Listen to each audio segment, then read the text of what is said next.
Des chansons qui restent dans toutes les têtes, des tubes indémodables. 40 ans après sa disparition, Claude François demeure sans doute encore aujourd'hui le chanteur de variété le plus populaire de France. Oh, oh, quand tu souris, je m'envole au paradis, je fais un Rio. Dans les baptêmes, dans les communions, dans les fêtes populaires, les gens, au moment où les gens s'assoupissent un peu, on met du Claude François et le délire revient. J'ai l'impression qu'il est parti hier, Claude, donc pour moi il est là. Claude François, il est rentré dans les familles en ouvrant doucement la porte. Il s'est installé et il est resté là, quoi. Et il est avec nous. Mais comment l'adolescent chétif arrivé d'Égypte dans la misère est-il devenu en quelques années l'une des plus grandes stars que la France ait connues? Comment Claude François est-il devenu Clo-Clo?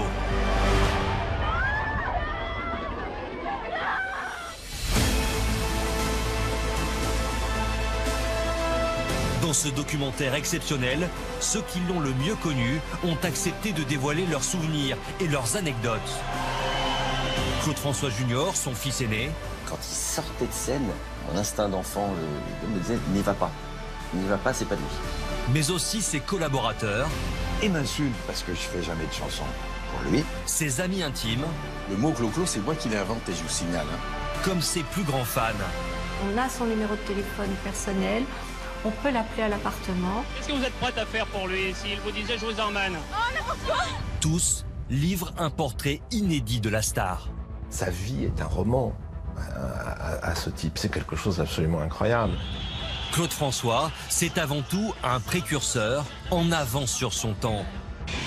Un showman hors du commun, capable de se réinventer en permanence. Il était avant-gardiste parce qu'il allait à l'encontre de tous les codes des chanteurs de variété française, mettait plus l'accent sur la musique, la musicalité et le visuel. Parce qu'il avait remarqué que le satin rouge, violet, mauve, ça lui donnait un visage absolument de prince charmant. Il est le premier en France à se faire accompagner de danseuses dénudées, ces fameuses Claudettes. Nous étions différentes physiquement, puisqu'il faisait appel à deux blacks, une rousse, une blonde, une brune. Tout le public masculin était acquis aussi. Il est aussi le premier à importer le disco. Je suis en train de dormir, il m'a mis la machin, il dit c'est ça qu'il faut faire. Ça s'appelle le disco. Je ne sais plus comment faire. Et il est encore le premier à s'imposer à la fois comme chanteur et businessman. Il a très vite senti que les gens qui étaient autour de lui avaient moins d'idées que lui. Il devenait quelqu'un d'autre, il était dans... Je comprends pas, là je comprenais plus où il allait là. Mais Claude François, c'est aussi un côté sombre. Reculez, dégagez, parce que sinon les danseuses vont trébucher dedans, ça va être disgracieux pour les gens. Tout d'un coup, sans transition, il était odieux. C'est vrai que j'avais un peu de mal à suivre cette transformation subite. Il a cette capacité à avoir le regard noir et à mettre la pression qui est assez détestable. C'était quelqu'un qui était bipolaire, peut-être, j'en sais rien. Il se mettait en des colères absolument noires et 3 secondes après, il pouvait être charmant et voilà. Qui était-il vraiment? Quel secret cachait ce chanteur hyperactif? Ma mère a plein de raisons d'en vouloir à mon père. Vous allez découvrir un artiste parfois tyrannique. Il veut tout savoir, tout régenter, tout décider. Un homme possessif, blessé par ses échecs amoureux. C'est le pire qu'un homme puisse vivre. Et obsédé par le besoin de séduire. Il fallait suivre. Il y avait la fiancée de la semaine, la fiancée du mois, la fiancée de l'année. Il était obsédé par les filles très jeunes. Vous découvrirez enfin l'intimité d'un père à la fois attachant et maladroit. Ils sont probablement, voulu, mais j'espère, parce qu'il y avait... Il pouvait que s'en vouloir. À l'aide d'archives inédites, de révélations et de témoignages rares, découvrez les ultimes secrets de Claude François.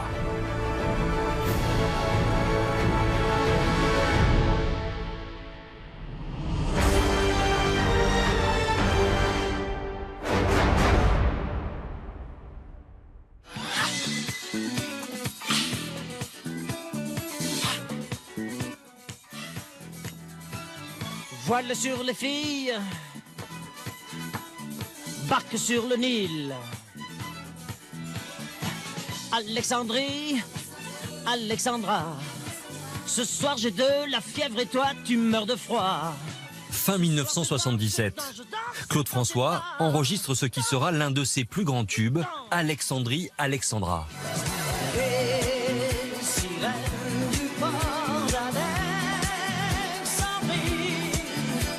Un titre entraînant, aux résonances disco, une chorégraphie inoubliable.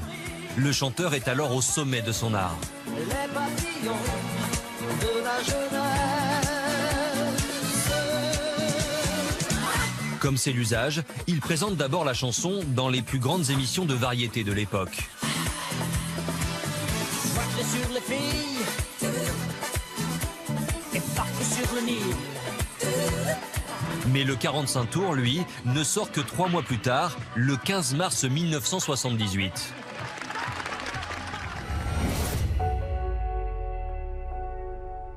Pourtant, ce jour-là, c'est une autre musique qui résonne à travers la France. Celle des pleurs de tous les fans de Claude François, venus assister à l'enterrement de la star. Rentrez, je vous en supplie. On va l'accompagner jusqu'à sa dernière demeure, je vous en supplie. Laissez-nous rentrer. Le chanteur est mort 4 jours plus tôt. Claude François était dans son appartement parisien, boulevard Aix-Elmans. Il avait rendez-vous avec Michel Drucker pour enregistrer une émission de variété.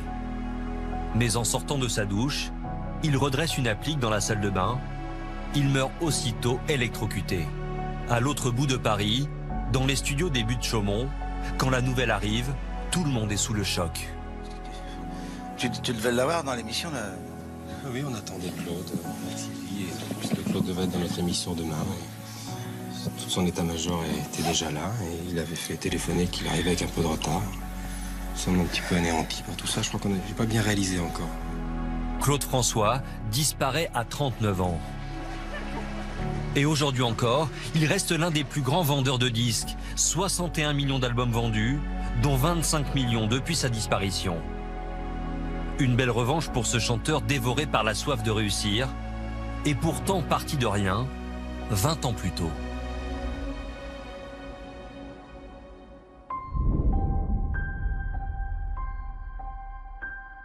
Tout commence ici, à Monaco. En 1956, la famille de Claude François vient tout juste de s'y installer. Claude François n'est alors qu'un adolescent de 17 ans. Une allure frêle, presque fragile, qui tranche avec celle de la superstar qu'il deviendra bientôt. Pourtant, le jeune homme a déjà surmonté une terrible épreuve. Avec sa famille, il a dû fuir l'Égypte en catastrophe suite à la crise du canal de Suez. Un traumatisme qui le marquera à jamais, comme en témoigne cette interview donnée par le chanteur des années plus tard. Vous êtes d'origine égyptienne? Non, française. Je suis né en Égypte, donc c'était, si vous voulez, le passage faste de ma petite vie. Et puis, quand il y a eu cette histoire du canal en 56, on a tout perdu d'un coup. En Égypte, Claude François menait une existence bourgeoise. Son père faisait partie des notables. Il dirigeait la navigation du canal de Suez. Désormais, ils sont ruinés. Et la famille François est obligée de quitter sa belle résidence. Tout à coup, il se retrouve tout en bas de l'échelle, à vouloir remonter, c'est pas facile. Alors que la principauté vient de célébrer avec faste le mariage de Grace Kelly et du prince Régnier, le jeune Claude François, lui, vit dans la misère. Pour lui qui menait une existence dorée en Égypte, c'est un choc. Il débarque à Monaco, dans la ville de l'argent. Puis il y a tout ce qui brille à Monaco. Et lui, en fait, ils ont un appartement qui est complètement vide. Il n'y a même pas un lit dans l'appartement. Et ils sont obligés de dormir par terre sur des couvertures. Pour le fils du chanteur, Claude François Junior, cette rupture brutale avec ses racines marque une étape cruciale dans la personnalité de Claude François. Du jour au lendemain, c'est changement de vie, changement de décor. Je pense que mon père a gardé ce traumatisme toute sa vie. C'est ce qui a construit sa psychologie et toutes ses angoisses toute sa vie. Plus tard, lorsqu'il sera devenu une star, le chanteur évoquera ce profond traumatisme dans une chanson. J'ai eu moi aussi 17 ans. Le monde n'était pas différent. Serrer les poings bien des années. Des années noires qui forgeront un esprit de revanche. J'ai fait des rêves de géant. Je suis devenu fort à 17 ans. Ça lui apprend que les choses ne sont jamais acquises. Il faut toujours se battre. Et s'il y a un mot qui définit bien Claude François, combattant. Et Claude François doit se battre d'autant plus que son père, Aimé François, se laisse sombrer dans la dépression. C'était un homme qui avait une situation, qui avait la considération, qui avait une très belle maison, qui avait des domestiques, qui venaient faire ses parfums de Paris, qui participaient aux soirées mondaines. Et d'un seul coup, cet homme n'était plus rien. Moi, j'ai dû travailler pendant ces 4 ans et bien après encore plus parce que j'avais toute la famille avec moi et peu de personnes ne savaient travailler. 2 ans, on n'a vraiment pas eu à manger, c'était tragique. Sans le sou, Claude François doit travailler pour subvenir aux besoins de toute sa famille. Il devient employé de banque, mais le jeune homme cultive un rêve en secret. Claude François a une passion, c'est la musique. Donc il décide tout simplement de démissionner de son poste d'employé de banque et de commencer à courir les auditions. Puisqu'il avait, étant enfant, appris le violon. Et puis, quand il était au Caire, il avait monté avec des copains des petits groupes de musique dans lesquels il tenait les percussions. Un rêve qu'il ne tarde pas à réaliser. À 17 ans, Claude François est engagé comme percussionniste au Sporting Club, un prestigieux orchestre de Monaco. Claude François est aux anges. Il va vite déchanter. Son père lui ordonne d'abandonner la musique. Voir son fils devenir un saltimbanque serait un déshonneur de plus. Il voudrait pour lui un boulot sérieux, un boulot de fonctionnaire quelque part. Je le voyais plutôt dans une banque, enfin Claude dans une banque, ça aurait été étonnant quand même. Mais c'est mal connaître la détermination de Claude François. Entre la musique et son père, le jeune homme choisit la musique. Le père et le fils ne s'adresseront plus jamais la parole, jusqu'au décès du père de Claude François, 4 ans plus tard, en 1961. Ce pardon n'est jamais venu et Claude en a conçu une meurtrissure qui lui est restée à vie. Ça fait partie, vous savez, de ces fêlures qui expliquent toute une existence. Et quelque part, à partir de ce moment-là, Claude François a l'impérieuse nécessité de réussir. Désormais, plus rien ne le retient à Monaco. Claude François croit en sa bonne étoile et il est bien décidé à lancer sa carrière de chanteur.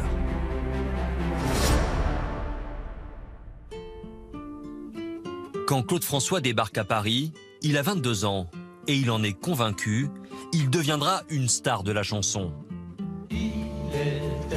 Il s'installe sur la butte Montmartre dans un modeste studio avec Jeannette Woolacott, la jeune femme qu'il a épousée 1 an plus tôt. Elle est danseuse, elle est gracieuse, elle est charmante, elle est jolie. Ils étaient très très amoureux, elle était amoureuse aussi. C'est une artiste aussi, donc ils se comprennent naturellement. Ils ont tous les deux l'envie d'une vie différente. Ensemble, le couple rêve de succès. Jeannette trouve une place de danseuse de ballet à l'Olympia. Claude François, prêt à tout pour réussir, frappe à toutes les portes. Et au bout de 6 mois, un producteur lui donne enfin sa chance. Il enregistre un premier 45 tours, le Nabout Twist.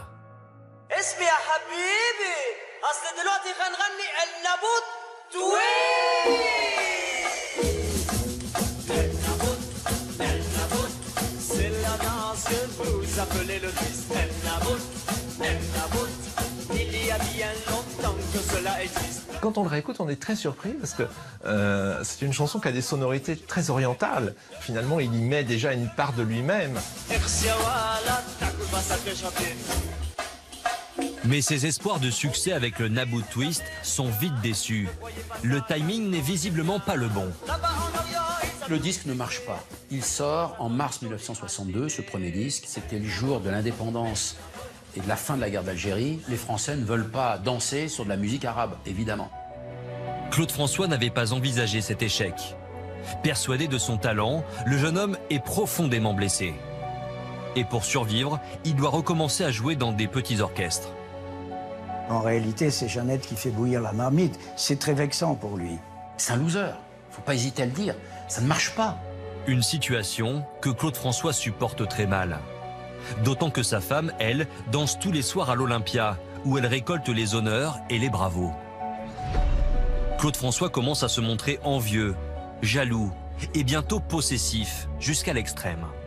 Il lui a piqué son passeport, il l'enfermait. C'était maladif, hein, je crois, mais peut-être qu'il sentait qu'elle était en train de lui échapper et qu'elle, elle avait ce côté très frais, et il avait peur de la perdre. Mais Jeannette s'éloigne de plus en plus de Claude François. Un mois plus tard, en avril 1962, elle le quitte. Claude François se retrouve seul dans leur studio de la rue Véron. Et il souffre d'autant plus que Jeannette l'a quitté pour une vraie star. Monsieur 100 000 volts, Gilbert Bécaud. Sa femme le quitte pour le plus grand chanteur, la plus grande idole, Gilbert Bécaud. C'est le pire qu'un homme puisse vivre. Du coup, ça va lui renforcer son désir de réussir. Il faut qu'il devienne une star et il va se battre pour ça. Trahi, humilié, Claude François redouble d'efforts et s'accroche à son rêve de devenir un jour numéro 1. Il va alors se mettre en quête du tube qui lancera sa carrière. Oui, serre la main, ouais, d'un grand fou. Après l'échec de son premier disque, le Nabout Twist, Claude François comprend qu'il doit coller au goût du public. En 1962, le tout Paris découvre le rock'n'roll et les chansons joyeuses des yéyés. C'est la naissance d'une génération de jeunes artistes comme Johnny Hallyday ou la chanteuse Sheila.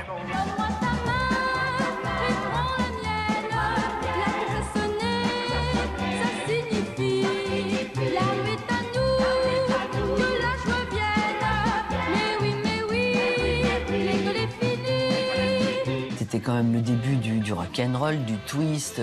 Voilà, puis surtout, c'était la première fois où les jeunes générations avaient le droit de parler. Et la grande force de ces années-là, on avait tous à peu près le même âge. Donc c'est une génération de jeunes d'une vingtaine d'années qui ont créé ce qui est devenu aujourd'hui les années yéyé. À l'époque, on assiste à la naissance d'une nouvelle vedette yéyé par semaine, mais pour devenir une star, il faut se démarquer.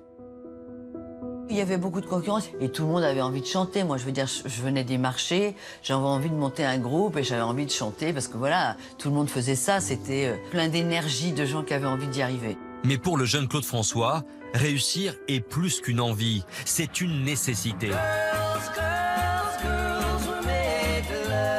Alors cet été 1962, quand il entend ce morceau américain des Everly Brothers, il a une révélation.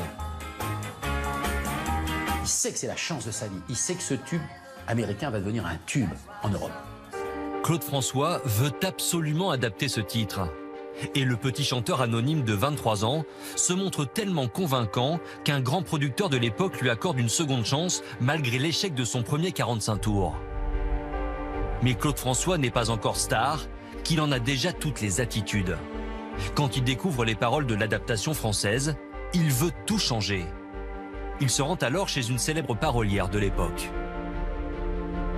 Claude François a dit « Rien, rien, rien, c'est négatif. C'est en bas. C'est pas possible. Il faut un truc qui s'élève. Un peu comme les cloches. Comment on dit cloche en anglais? Belle, voilà, belle, très bien. Je voudrais un truc qui fasse belle, belle. Elles sont toutes belles, belles, belles comme le jour. » Claude François en est persuadé. Il tient la chanson qui fera de lui une star. Il en est tellement convaincu qu'il fait le pied de grue pendant des heures à Europe 1 pour présenter sa maquette. Je vois de l'autre côté du couloir, je vois ce mot, mais on sentait une telle envie de s'en sortir. C'était vraiment émouvant, quoi. Et à force de persuasion, il convainc Daniel Philippaki, le présentateur de Salut les copains, l'émission phare de l'époque, de diffuser son titre. Daniel le passe, il le met chouchou de la semaine, ce qui voulait dire qu'il passait 2 fois par émission. pendant une semaine, et boum, c'était parti, quoi. Belle, belle, belle, hein, comme le jour. Ben, quand on a 16 ans et qu'on entend cette chanson, voilà, on s'identifie. 6 mois seulement après sa rupture, Claude François tient sa revanche. Sa carrière décolle. En quelques semaines, Belle, belle, belle est sur toutes les ondes. Et le public découvre le visage du jeune chanteur dans son tout premier Scopitone, l'ancêtre du clip. Mon père me dit, fiston, je te vois sortir le soir. À ton âge, il y a des choses qu'un garçon doit savoir. Les filles, tu sais, méfie-toi. C'est parce que tu crois, elles sont toutes belles, belles, belles comme le jour. Belles, belles, belles comme l'amour. Derrière la caméra, un jeune réalisateur encore inconnu, Claude Lelouch. Belle, belle, belle de jour en jour. Il aurait fallu être aveugle ce matin-là, quand j'ai tourné Belle, belle, belle, pour voir que ce type avait tous les talents. Il avait tous les talents. Une force de travail, et puis surtout, c'était beau à regarder, à entendre. Dans ces moments, tu te souviendras que ton vieux père disait, elles sont toutes belles, belles, belles comme le jour. Il est arrivé à une époque où on avait besoin de lui. Je veux dire que c'est un chanteur qui est complètement synchrone avec son temps. Voilà, mon père est rentré vraiment, après avoir un peu galéré, et il est vraiment rentré par la grande porte avec un énorme succès. Et après, il n'a jamais lâché le morceau. Son physique de jeune premier et ses paroles joyeuses séduisent le public. Claude François n'a que 23 ans et il est numéro 1 du hit parade. Le fils renié, le mari trahi savoure sa victoire. Mais il ne compte pas s'arrêter là. Il parle de ses chansons. Il a écrit une chanson qui s'appelle Belle, belle, belle.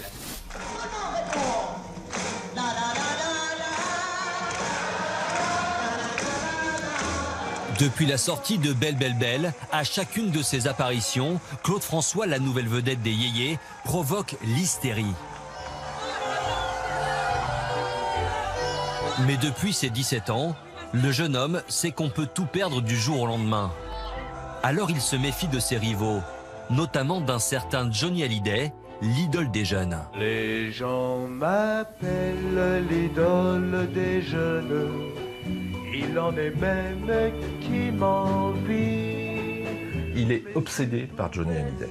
C'est-à-dire qu'il est absolument capable, lorsque les radios programment du Johnny Hallyday, d'appeler pour dire ne passez pas ça, cette chanson n'est pas bien. Il vit dans le conflit avec Johnny Hallyday. Pour se démarquer de Johnny Hallyday, Claude François décide de cultiver une autre image. Il adopte un look à l'opposé de son rival rocker. Il adopte un look extrêmement classique. Petit costume bleu marine, chemise blanche, cravate. Le classicisme à l'état pur qui lui va extrêmement bien d'ailleurs, qu'il porte avec beaucoup d'élégance. La différence entre Claude et Johnny, Johnny c'était plutôt le blouson noir, le mauvais garçon qui choquait beaucoup les parents à l'époque.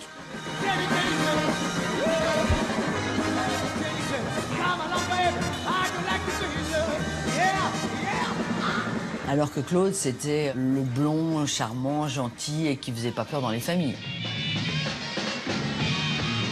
Mais c'est sur scène que Claude François impose un style bien à lui. Johnny, il bougeait la jambe, il faisait du rock et il avait une guitare. Claude, c'était pas ça. Claude, c'était l'énergie à l'état pur.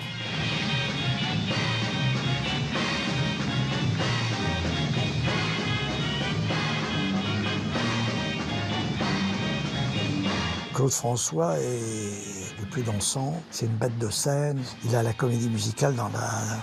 Moi, il me fait penser à Fred Astaire, quoi. Je veux dire, Fred Astaire qui chanterait, etc. Donc, à lui tout seul, c'est une comédie musicale. C'est un showman. C'est ce qui a fait sa force, c'est ce qui a fait Claude François. C'était infernal, comme il dansait, mais comme un fou. Il était cinglé. Jusqu'à tomber par terre de fatigue. Et tout ça avec une nervosité extraordinaire. Il s'est donné un mal de chien, le mec. Non, il leur en donnait pour leur pognon, bon. Aïe, aïe, aïe. C'est dur, hein. Ouh. Je dors pas.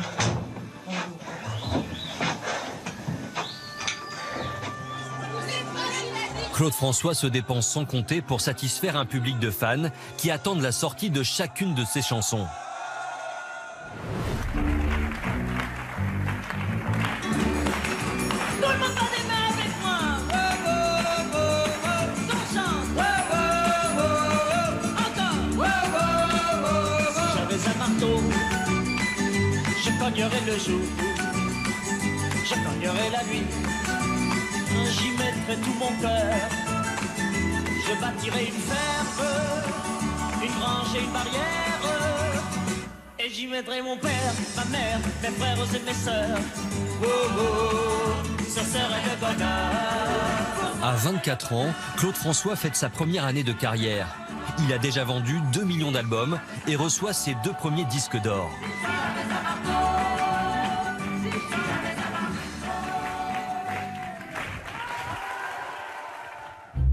Tube après tube, Claude François devient Clo-Clo, un surnom qu'il doit à son photographe de l'époque, Jean-Marie Perrier.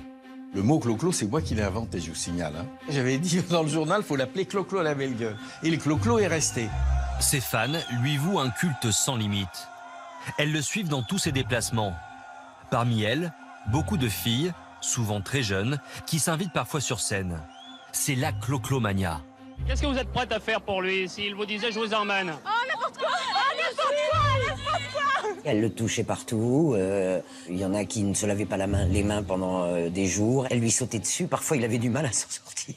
Grâce à son nouveau statut de vedette, le jeune homme de 25 ans s'offre un appartement boulevard Exelmans, dans le très chic 16e arrondissement de Paris. Certaines groupies campent littéralement devant chez lui. Mais elle couchait sur son palier. Elles étaient en train de dormir devant sa porte. Vive mon Clo-Clo. Ça vous amuse de voir, enfant, détériorer votre appartement? Ça fait partie d'une espèce d'institution. C'est une forme de sympathie. C'est comme une fille qui monte sur une scène ou un cri de fille. Tout ça, ça fait partie d'un même système. Donc c'est sympathique en ce qui me concerne. Vous aimez Claude François, pourquoi? Parce qu'il chante bien. Est-ce qu'il est beau? Parce que je l'aime. Qu'est-ce que nous ferions pas pour Claude? Une euphorie que Claude François sait entretenir, comme se souvient Sylvie Mathurin, fan de La Première Heure, et qui deviendra plus tard son habilleuse. On a son numéro de téléphone personnel, on peut l'appeler à l'appartement, principalement la nuit, et on peut échanger quelques mots. Il a besoin d'avoir le conseil de ses fans sur tout ce qu'il fait. Et puis il a besoin de prendre cette température, cet amour qu'il recherche en permanence. Depuis 2 ans, Claude François enchaîne les tournées et les galas sans aucun répit. Il part alors en quête d'un lieu tranquille où il pourrait souffler à l'abri des fans. Il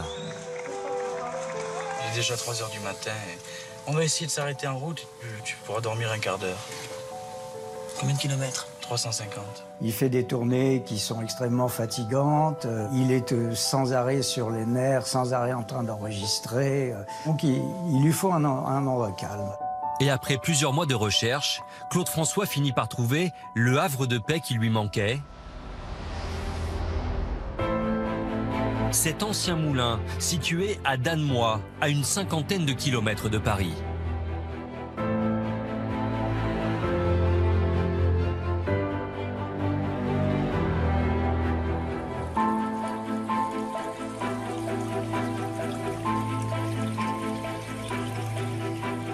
Claude en a fait un petit Trianon, c'était fabuleux. Claude François y passe désormais tous ses week-ends.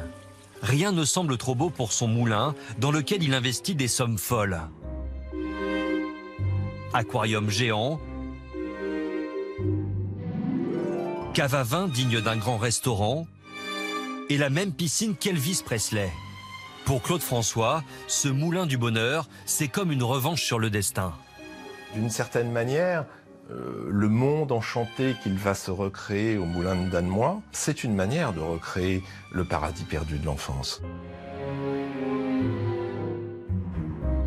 C'est un peu une caricature de maison de campagne idéale, quoi. Mais ce qui était très extraordinaire, c'est qu'il avait, par exemple, la plus belle cave de vin de Paris, alors qu'il ne buvait pas. Bon, ça, c'est très égyptien.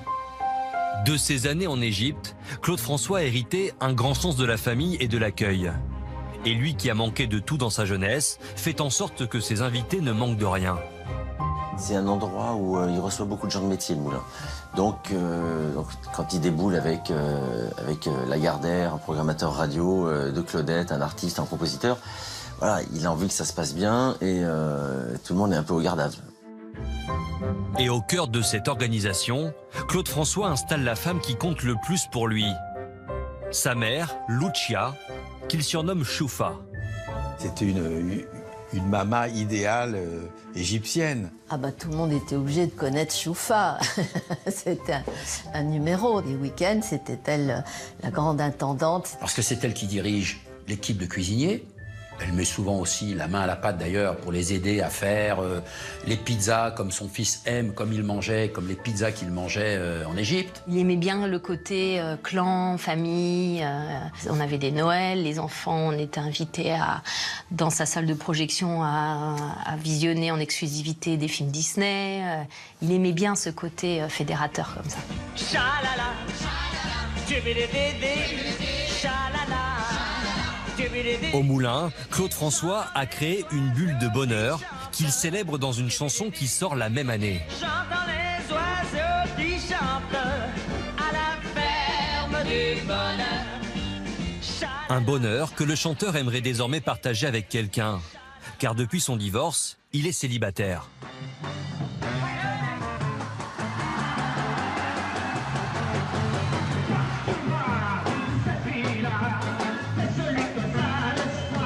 Mais au mois de septembre 1964, alors que Claude François se produit sur la scène de l'Olympia, en coulisses, une groupie pas tout à fait comme les autres tombe sous le charme de la star. Laisse tomber les filles, un jour c'est toi qui pleureras. Elle s'appelle France Gall. En 1964, la jeune fille de 17 ans fait ses débuts dans la chanson avec son tube de l'été, Laisse tomber les filles. Tu n'auras personne pour te consoler, tu ne leur as pas volé. Son père, Robert Gall, est un célèbre parolier qui écrit pour Édith Piaf et Charles Aznavour. C'est un peu la petite fille de bonne famille qui se met à la chanson. C'est la nouvelle Lolita du moment. Et cette jeune Lolita, France Gall, tombe très amoureuse de Clo-Clo. Dès lors, France Gall assiste à tous les concerts de Claude François dans l'espoir d'approcher le chanteur. C'est France qui est venue le voir dans sa loge en premier. Et comme c'était une fan, elle a sauté dessus. Elle est d'une beauté incroyable, France, avec sa petite coiffure, sa petite voix. Elle est jolie comme un cœur et Claude François tombe éperdument amoureux.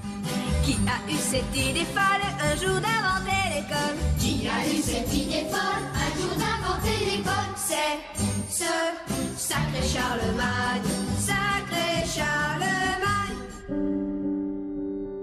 Pour la première fois depuis son divorce avec Jeannette Woolacott, Claude François se laisse aller à ses sentiments et succombe au charme de la jeune France Gall. Mais leur idylle naissante doit rester secrète. Paul Lederman, qui est le manager de Claude François, voit ça d'un très mauvais œil. Parce que pour que Clo-Clo reste au zénith du succès, il ne faut pas qu'il ait une amoureuse. Il faut que toutes les filles qui achètent ses disques imaginent qu'elles peuvent être l'amoureuse de Claude François. Donc, Claude François, il va être assez radical. Il va la cacher.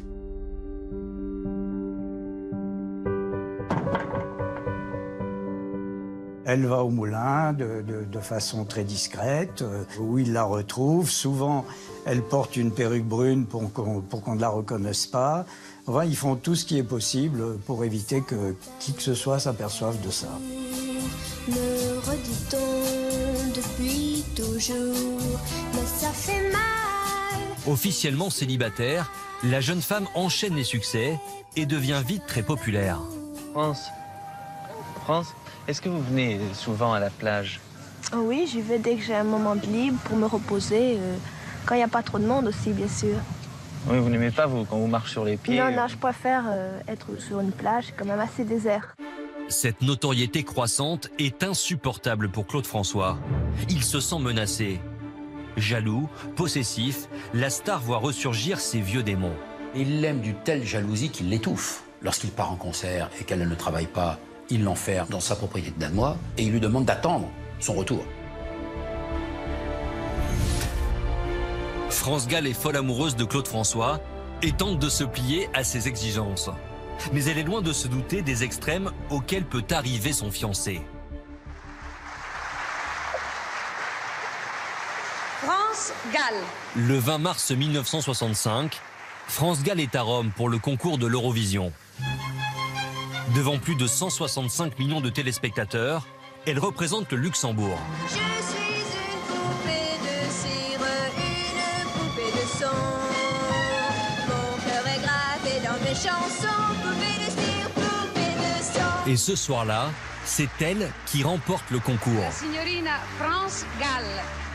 France Gall ne prend pas le temps de savourer son triomphe. Elle se précipite pour appeler Claude François et lui exprime sa joie. Elle quitte la conférence de presse où elle a été invitée. Elle appelle Claude, elle lui dit « Tu as vu comment tu m'as trouvé? C'est fantastique. J'ai gagné, Claude, tu vois. » Il lui a dit « Oui, tu as gagné, mais moi, tu m'as perdu. » Voilà. Il ne voulait pas que sa fiancée soit une vedette, quoi. Il est foudrage. Il sait qu'il ne va plus retrouver la même femme dans le succès.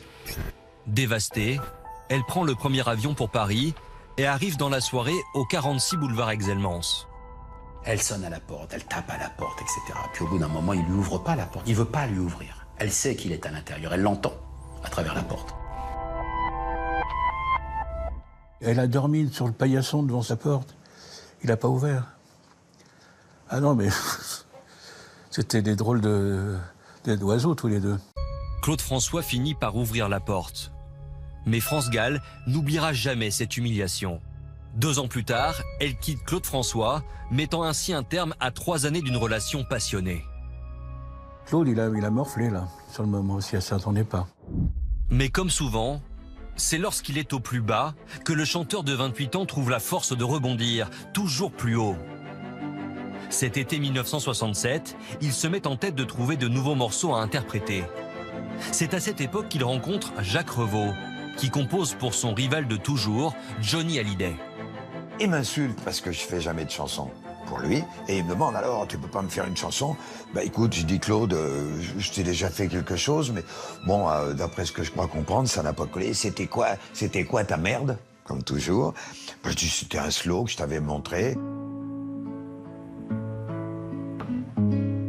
Claude François accepte de donner une seconde chance à ce morceau. Le 27 août 1967, il invite Jacques Revaux à passer l'après-midi ensoleillé au bord de la piscine du Moulin. Je suis arrivé au Moulin, là pour la 2e fois il m'a dit « Alors, tu vas bien? Allez, joue-moi ta merde !» J'ai pris la guitare, je lui ai rejoué, rejoue-moi. Et là, ça l'a intéressé. Le hasard veut que quelques jours auparavant, il avait cessé son aventure avec France Gall et qu'il avait un départ de texte. Alors on a recadré le texte sur ce départ de musique en ajoutant une petite note par-ci, une petite note par-là. Je m'aime, tu ne te réveilles pas comme d'habitude. Sur toi, je remonte le drap. J'ai peur que tu aies froid comme d'habitude. Ma main caresse tes cheveux presque malgré moi comme d'habitude. Mais toi, tu me tournes le dos comme d'habitude. Une chanson autobiographique pour cet homme qui vient d'être quitté par France Gall. Je sors de la chambre comme d'habitude. Les histoires d'amour sont toujours très très mal terminées. Ça a toujours été moi qui, en fin de compte, souffrais à la fin. Enfin, disons que l'amour et moi, on n'est pas très amis, on ne se connaît pas très bien. Son histoire est jalonnée de ruptures sentimentales, hein, qui sont bien involontaires de sa part, et chacune a été une meurtrissure pour lui.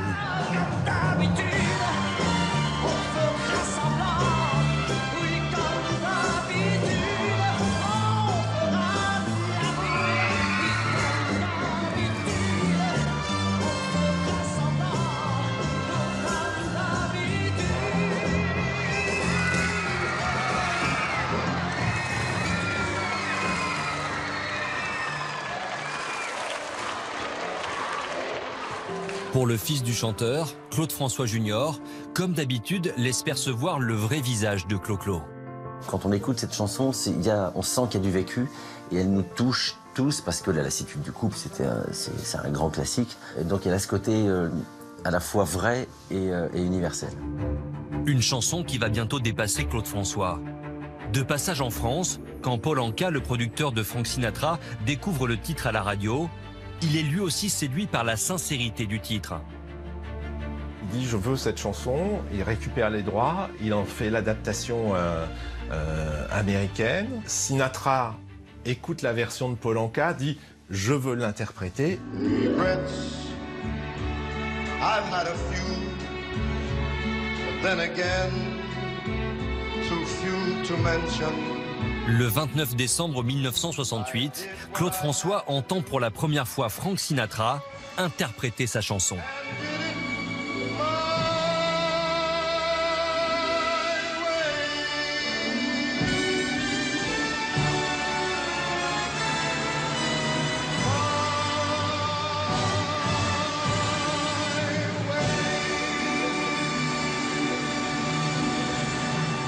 Lui, petit chanteur de France finalement, que sa chanson soit reprise par The Voice, Frank Sinatra donc, c'est un miracle. C'est-à-dire c'est une consécration. C'est une des plus grandes fiertés qu'il aura dans sa vie. My Way connaît un succès planétaire et devient l'une des chansons les plus reprises et les plus vendues au monde. Claude François n'aurait pas pu imaginer plus belle revanche sur le destin après sa rupture douloureuse avec France Gall. D'autant qu'une nouvelle femme a remplacé la chanteuse dans son cœur. Claude François se console dans les bras d'Isabelle Forêt, une jeune danseuse rencontrée lors d'un gala. Il a trouvé en Isabelle le sosie parfait de France Gall, qui a cette beauté évidente. Elle a tout dont rêvait Claude François. Isabelle était d'une grande douceur, d'une grande beauté. Elle avait un visage extraordinaire, un visage de madone, blonde. Mais au départ, la personnalité de Claude François effraie la jeune femme. Elle tombe amoureuse de cet homme qui a 10 ans de plus qu'elle, qui est une star derrière laquelle courent en permanence 10 ou 15 nanas. Elle sent qu'elle va vers les ennuis. Ce qui est normal, c'est l'instinct de survie. Mais cet homme adulé par des milliers de fans n'accepte pas qu'on lui résiste. C'est comme un enfant, il veut cette femme et il va tout faire pour avoir cette femme. Je veux, j'ai, donc j'aurai. Et le grand truc de mon père, quand il voulait une nana, c'était de se débrouiller pour que, quand un magazine voulait faire des photos avec lui, il disait, voilà, alors, on va faire la photo, mais je voudrais la faire avec telle fille. Débrouillez-vous pour l'organiser. Voilà. Et il le fait avec ma mère. Dès lors, Claude François et Isabelle ne se quittent plus. Entre eux, ce n'est pas une passion dévorante, mais plutôt un amour sage. Isabelle Forêt, la femme de l'ombre dont il a toujours rêvé. Une femme, pour lui, doit être aux petits soins, elle doit s'occuper de sa maison, elle doit veiller aux moindres détails. Isabelle est cette femme-là. Pour Claude François, Isabelle acceptera de mettre sa carrière de côté et de se consacrer exclusivement à la vie domestique au moulin. Enfin, il la sortait pas tellement, hein. J'ai pas vraiment le souvenir de l'avoir vue dans les restaurants avec lui, tout ça, non. Non, elle s'occupait de la maison. Elle jouait le jeu, hein. Elle devait avoir quand même une morale en acier, cette fille-là, parce que c'était pas de la tarte. Elle a cette espèce de proximité qu'ont rarement eu les femmes avec Claude François. Il lui confie beaucoup de choses. Grâce à Isabelle, Claude François est enfin apaisé. Il rêve même de devenir père. Lorsqu'Isabelle annonce à Claude qu'elle est enceinte, il est fou de joie. Il est aux petits soins pour elle, il a peur qu'elle fasse le moindre pas de travers, il s'occupe de ce qu'elle mange parce qu'il faut qu'elle ait une nourriture saine, parce que évidemment il n'est pas question qu'elle risque de lui donner ce qui ne serait pas le plus beau bébé du monde. Le 8 juillet 1968, Claude François a 29 ans. Il est alors en pleine tournée d'été lorsqu'il apprend la naissance de son fils, Claude Junior, un petit garçon blond aux yeux bleus qui lui ressemble tant. Le jour où l'enfant naît, il explose, il exulte. Il se rend en cachette à la clinique pour voir ce bébé dont il a rêvé pas mal de temps.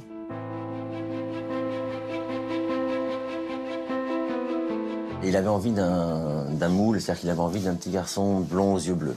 Donc il est servi et ravi, comblé. C'était sa chair, c'était son sang, c'était sa continuité à lui. Cet enfant qu'il adore tant doit incarner la réussite du chanteur aux yeux du public et susciter l'admiration. Qu'il s'appelle Claude comme lui et qu'il soit coiffé comme lui, ça veut dire qu'il veut modeler cet enfant à son image. Il veut qu'à travers son enfant, ce soit lui qu'on admire encore une fois. Devenir père donne à Claude François une nouvelle motivation pour atteindre les sommets. Il travaille d'arrache-pied et redouble d'efforts pour ne pas quitter le cœur de ses fans, jusqu'à l'épuisement. Nous sommes le 15 mars 1970. Au journal télévisé, le public découvre ces images choquantes de la star sur une civière. Eh bien, je pense qu'il n'est pas utile de demander quelques mots à Claude. Simplement, Apple Lederman, grave ou non? C'est très grave, il est complètement épuisé. La veille, Claude François donne un concert à Marseille devant plus de 6000 personnes. Il entame alors un medley de ses plus grands succès. Dégagez! Quand soudain, il est pris d'un vertige. Au milieu du concert, il s'écroule. Il tombe, il s'évanouit, oui, bien sûr. La star sur une civière, l'image choque, mais ne surprend pas son entourage. C'était la fatigue. Là, c'était la fatigue. Claude travaillait tellement qu'il en était fatigué. Quand il revenait du studio d'enregistrement vers 1h, 2h du matin, il continuait de travailler chez lui. On voyait de la lumière jusqu'à 3, 4, 5h du matin. C'est des journées de malade.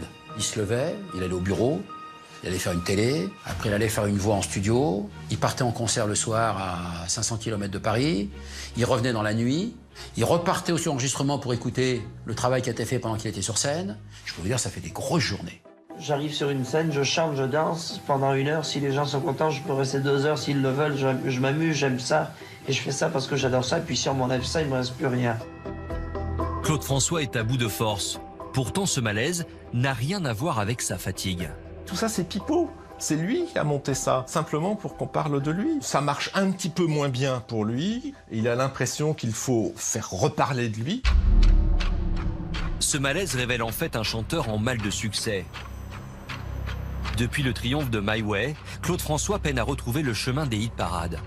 Il devenait has-been, il se renouvelait pas et puis il pensait que demain ça allait s'arrêter. Vous imaginez, toute la presse va titrer sur le malaise de Claude François. Il faut créer de l'émotion, c'est du show. Le malaise, ça fait partie du show, je trouve. Il y a plein d'artistes qui l'ont fait après. Lui, il l'a fait avant tout le monde. Avec la fin des yéyés, certains le voient déjà en chanteur démodé.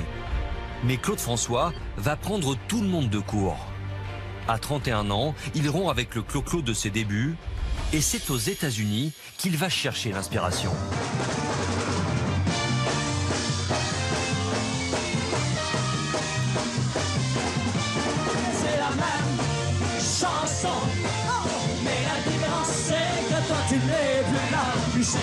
Un virage incarné par l'arrivée des Claudettes, ces danseuses dont les tenues raccourcissent de jour en jour.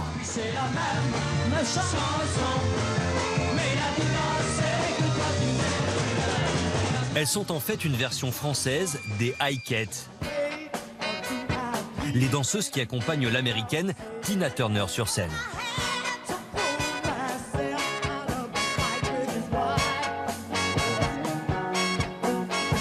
Aux États-Unis, il y avait plein de Noirs qui faisaient ça. Comme il adorait la musique noire, qu'il adorait le Motown, tout ça, il s'est dit, voilà une idée formidable. Il a compris qu'il allait faire la différence aussi en ayant des danseuses. Il était le premier.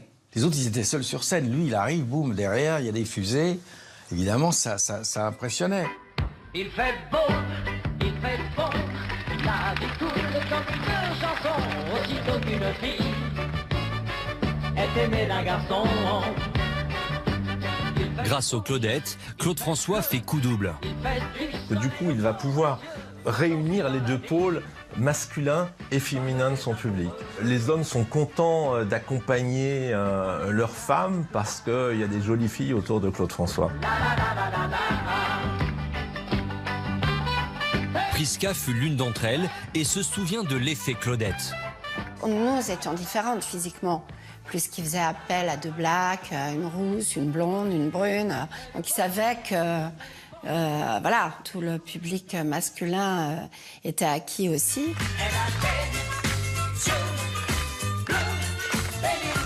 Claude François ne se contente pas d'un show à l'américaine, il a aussi renouvelé son répertoire avec des tubes devenus emblématiques comme Belinda.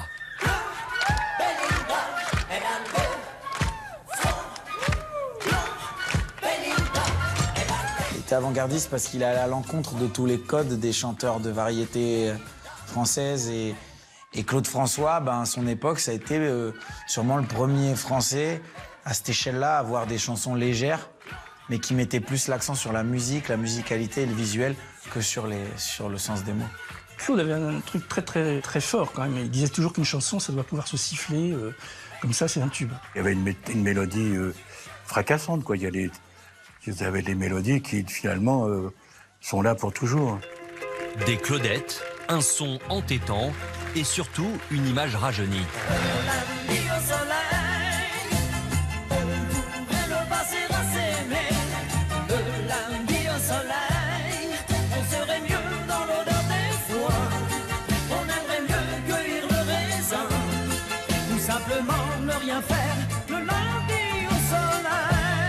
Il devient un peu plus blond, il veut apparaître dans des costumes lumineux.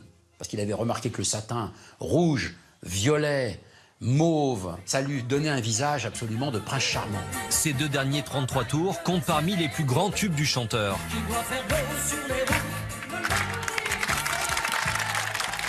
À 33 ans, Claude François vient de réussir l'exploit de relancer une carrière entamée 10 ans plus tôt. Un retour triomphal pour la star qui célèbre sa renaissance lors d'une grande tournée d'été.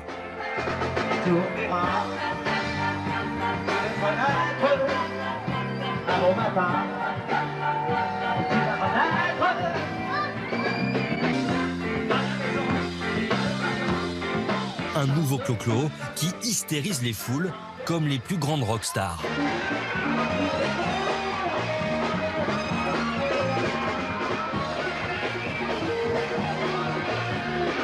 C'est comme une messe en réalité. Nous, nous étions, nous, un petit peu les prêtesses, les déesses un petit peu de Claude. C'était le prêtre un petit peu de cette messe. Quand il déchirait cette chemise, je crois que s'il avait pu ouvrir son cœur pour le donner, quoi. C'est ça son geste, c'est donner. Donner jusqu'à s'abandonner complètement à son public et s'oublier lui-même.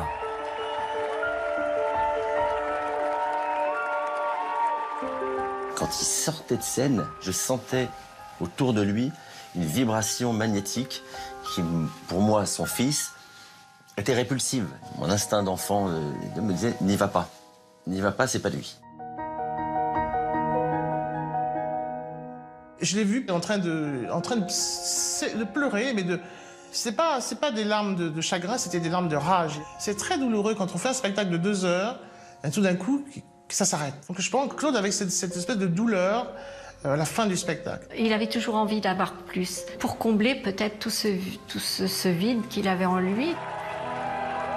Pour combler tout ce vide en lui, l'insatiable Claude François s'est mis en tête de devenir un puissant homme d'affaires.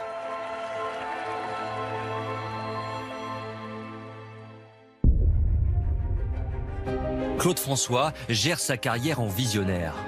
Au fil des années, il a développé de redoutables qualités de businessman. Il est ainsi le premier artiste français à créer sa propre maison de disques. Il a très vite senti que les gens qui étaient autour de lui avaient moins d'idées que lui. Il avait 100 000 idées à la seconde et ils n'arrivaient pas à suivre, donc il s'est dit la seule personne que je vais pouvoir vraiment convaincre, c'est moi. Donc je vais être mon propre patron. Il s'est choisi un emblème, une flèche, symbole de son immense ambition. C'est lui qui m'a demandé, je vais faire une maison de disques, faut que tu me trouves un nom. Et c'est pour ça que j'ai trouvé disque flèche. Parce que je dis, ça va vite, c'est nerveux, boum, tu vois, ça va t'aller bien. Ça symbolise extrêmement bien tout ce que Claude rêve de faire. Monter, aller plus loin, aller plus vite, aller plus haut. Au sein de sa propre maison de disques, c'est lui qui découvre de jeunes talents comme Alain Chamfort ou encore la chanteuse Dany.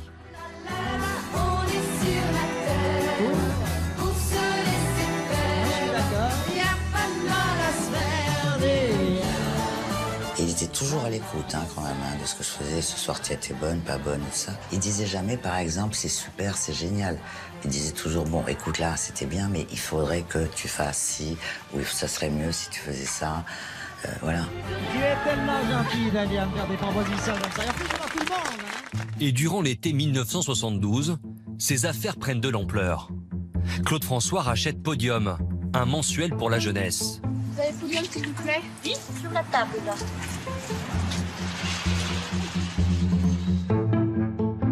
En devenant patron de presse, il compte bien remporter la bataille médiatique contre son rival de toujours, Johnny Hallyday. Claude François a remarqué que souvent, quand il est numéro 1 des ventes et numéro 1 de hit parade, c'est encore Johnny Hallyday qui fait la coupe de celle des copains. Donc ça l'énerve. Il a pensé que son propre journal le mettrait davantage en valeur que le concurrent direct qui était à l'époque Salut les copains. Podium va devenir un journal à sa gloire. Il se met en couverture de quasiment chaque numéro. Pourquoi dans Podium fait-on un culte Clo-Clo? Mais non, c'est toujours la même chose. Je vais vous le répéter, mais pour la dernière fois, je vais m'énerver après. Nous avons un classement qui est établi à partir des listes et des lettres, c'est vrai, majoritaires, et à partir de ce classement majoritaire, nous donnons ce qu'il faut là-dedans. Ça va pas être très intéressant pour les gens, vous posez la même question depuis une demi-heure. Podium devient l'arme de communication numéro 1 de Claude François. Il s'investit dans toutes les étapes de fabrication de son journal. Il dessinait les petites couves de Podium qu'il voulait réellement, l'ordre des têtes, parce qu'il avait compris dans un kiosque qu'un journal était classé de telle manière qu'on voyait d'abord les têtes d'en haut et après les têtes du milieu et pas les têtes du bas. Enfin, il réfléchissait à tous ces détails. Rien ne partait à l'imprimerie sans qu'il ait lu, et c'est lui qui donnait le bon à tirer. Il regardait de près les photos et il jetait celles qui lui plaisaient pas. Carrément, il mettait un coup de ciseau dedans, comme ça, elles étaient plus utilisables. À bientôt 34 ans, Claude François est un homme d'affaires accompli. À la tête de sa propre maison de disques et propriétaire du magazine de jeunesse le plus influent de l'époque. Mais derrière cette réussite affichée, se cache une personnalité complexe, un homme aux 1000 tourments. Claude François. Ça s'en va et ça revient, c'est fait de tout petit rien. Ça se chante et ça se passe et ça revient, ça se retient comme une chanson populaire. L'amour c'est comme un refrain, ça glisse entre les mains. Ça se chante et ça se danse et ça revient, ça se retient comme une chanson populaire. Claude François, un chanteur populaire, mais avant tout un homme perfectionniste qui ne laisse rien passer.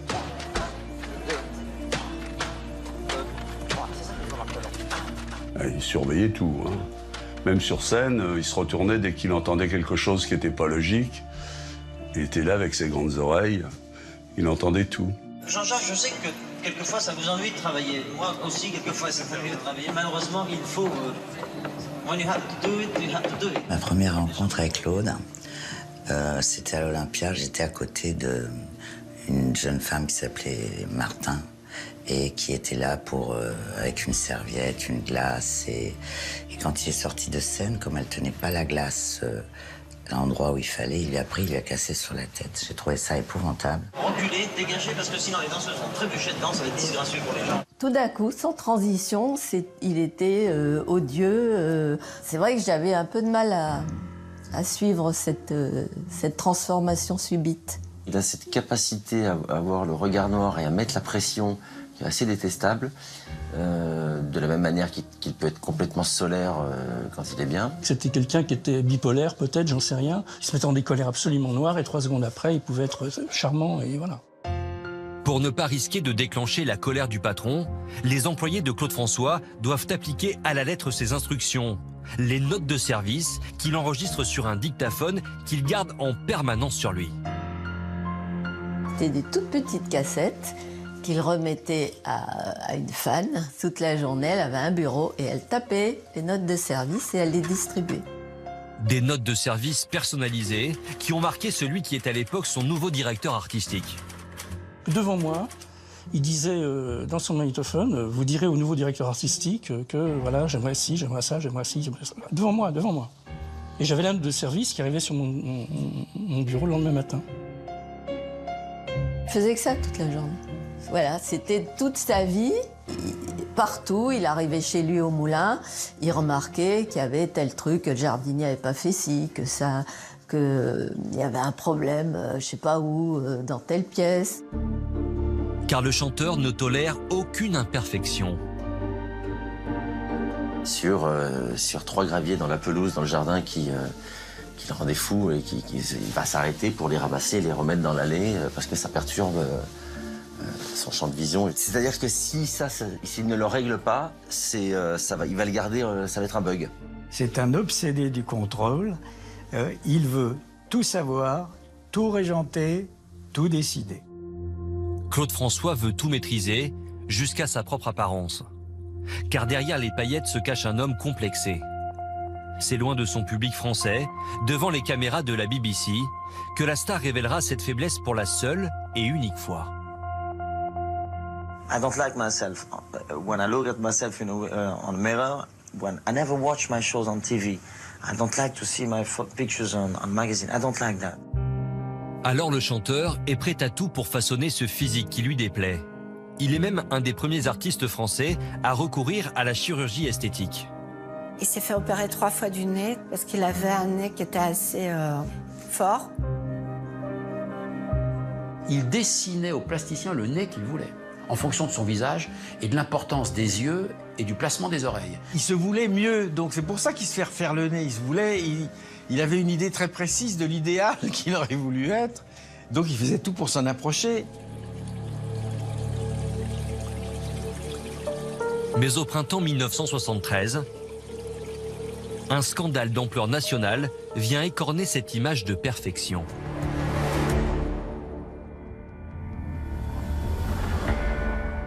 France Inter, il est 19h. Claude François est inculpé de fraude fiscale. La direction générale des impôts lui reproche d'avoir dissimulé ses bénéfices personnels ainsi que les profits de 2 sociétés de production et de vente de disques. Dans toutes ces dépenses, la star en a oublié une, les impôts. Et surtout, il mène un train de vie des plus fastueux. Il avait un directeur financier, et un jour, il apprend que Claude voulait changer sa Mercedes. Et ce monsieur lui dit « Non, non, non, là, c'est pas possible ».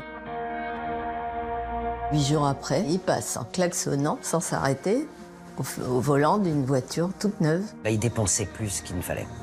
C'est assez sûr que c'était pas un bon gestionnaire. Mais ça l'ennuyait. L'administration, c'est 2 + 2 font 4, alors que l'artiste, c'est un petit peu une harmonie. Moi, une fois ou deux, j'ai essayé de lui parler, de lui dire « Mais quand même, écoute ce qu'on te dit, machin ». Il dit « Mais moi, l'abus de biens sociaux, mais qu'est-ce que c'est que cette histoire? C'est mon fric. Personne qui a mis de l'argent dans cette société, c'est mon pognon. » Sa négligence lui vaut une amende de plusieurs millions de francs de l'époque et 8 mois de prison avec sursis. Une atteinte à sa réputation insupportable pour le chanteur. Tout ça, évidemment, se sait, les journaux en parlent, et pour lui, c'est une humiliation totale. Il est tellement vexé par ce qui lui arrive qu'il a de l'urticaire sur le visage, il en est malade. Déjà humilié et fragilisé, en cette année 1973, Claude François traverse en plus une épreuve personnelle. Isabelle Forêt, la femme qui partage sa vie depuis 6 ans, le quitte subitement. Isabelle va en avoir marre, d'une part d'être considérée comme une domestique et d'autre part comme une employée subalterne. Un jour, elle a décidé, sans rien lui dire, elle a fait ses bagages, elle a foutu tout ça dans la voiture, il a foutu le camp, il s'en est pas rendu compte tout de suite. Isabelle Forêt s'installe sur la Côte d'Azur avec leur fils Claude Junior. Mais elle emporte également avec elle un lourd secret. Un secret précieusement gardé par Claude François et dont la révélation va bientôt secouer la France. En attendant, le chanteur, lui, reste à Paris, une nouvelle fois abandonné par celle qu'il aime. Je me sens mal. Je suis le mal-aimé, les gens me connaissent tel que je me... Avec ce morceau, Claude François renoue avec les chansons tristes. Mais surtout, lui, l'homme blessé, cherche à émouvoir ses admiratrices. Cachés au fond de moi. Il prend toute une attitude avec des battements de cils, ses yeux qui regardent la caméra et qui font « Aimez-moi, aimez-moi, je suis le mal-aimé ». Surtout les femmes. Je suis le mal-aimé. Les femmes, peut-être la plus grande faiblesse du chanteur. C'est même en partie à cause de cette passion dévorante qu'Isabelle Fauré a quitté Claude François. Ma mère a plein de raisons d'en vouloir à mon père, qui est volage et qu'il le reste, qui a toujours été, qu'il le reste jusqu'à ses derniers jours. C'était un personnage, Claude, à ce niveau-là. Je veux dire que c'était un séducteur, je vais dire presque compulsif à ce niveau-là. Il fallait suivre.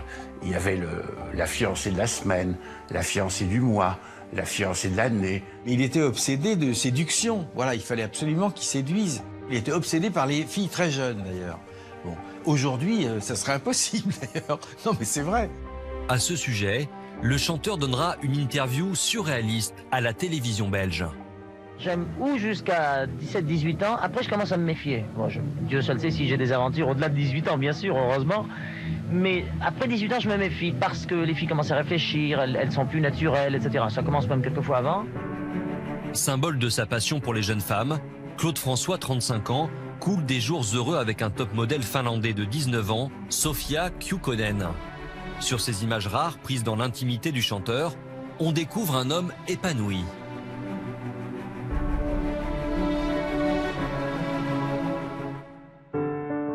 Mais rapidement, la jeune Finlandaise ne supporte plus les infidélités du chanteur. Il l'adorait, mais elle était d'une jalousie terrible. Donc elle détestait toutes les fans, etc. Donc c'était un peu comme une espèce de tigresse qui était autour de lui. C'était... je te quitte, je reviens... c'était fou. Et les nouvelles activités de Claude François ne vont pas arranger les choses avec sa fiancée. Car le chanteur vient de mettre sa carrière musicale en pause. Il a fondé une agence de mannequins et lancé sa propre revue érotique, Absolue. Il avait commencé là à faire des photos lui-même, ce que je ne savais pas, sous le nom de François Dumoulin. Au lieu que les photos soient faites en studio, bien posées, il voulait qu'elles aient l'air d'être surprises dans leur salle de bain, vraiment comme si elles étaient surprises dans leur intimité. Ce qu'il appelait prise par le trou de la serrure. Quand il a commencé à faire son journal de charme, là, alors là, c'était, ça m'a déprimé, ça. Il devenait quelqu'un d'autre, il était dans... Je comprends pas, là je comprenais plus où il allait, là. Absolue fait scandale jusqu'au plus haut sommet de l'État. Dès sa deuxième parution, la revue est interdite de publication par le gouvernement. Je suis allée au ministère de l'Intérieur, essayer de comprendre par rapport à lui, à Playboy, etc., pourquoi nous, on était interdits. Le chef de cabinet du ministre de l'Intérieur qui m'a reçu, il m'a dit « Oui, mais Claude François, il a une image de chanteur à minette et ça correspond pas à son image. » Claude François sent qu'il met sa carrière en danger et referme cette parenthèse sulfureuse.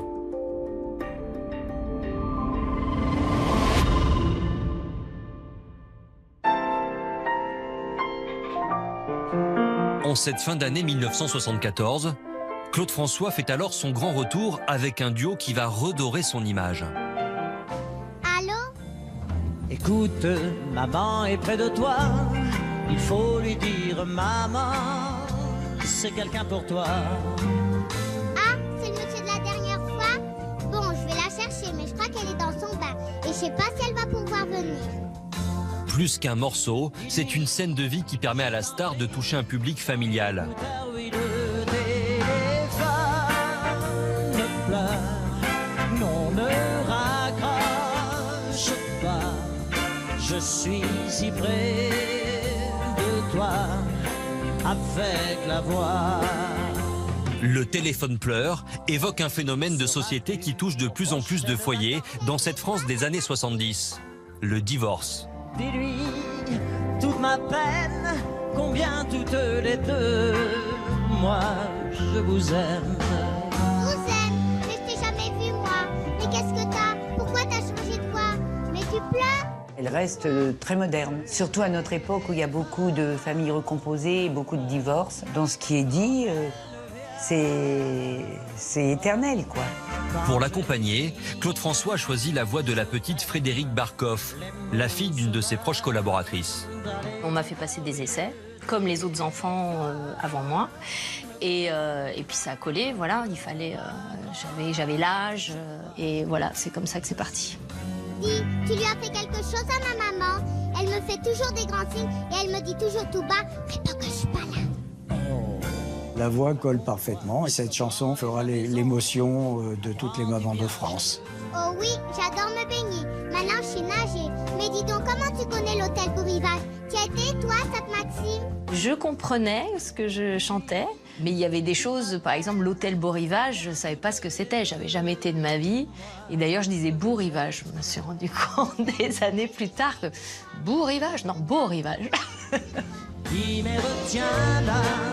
Mais elle s'en va. Allons, insiste. Elle est partie. Si elle est partie. Le téléphone pleure s'écoule à plus de 2 500 000 exemplaires. Un record pour Claude François. Au revoir, monsieur.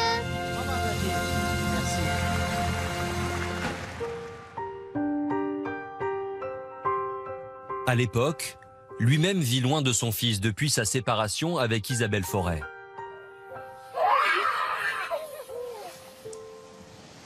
T'as vu comme ils mangent, le cygne? Ils font pas d'histoire comme ça pour faire miam miam, hein, pour manger. Hein, ils font pas d'histoire. Mais derrière ces images attendrissantes se cache un terrible secret qui va bientôt éclater au grand jour.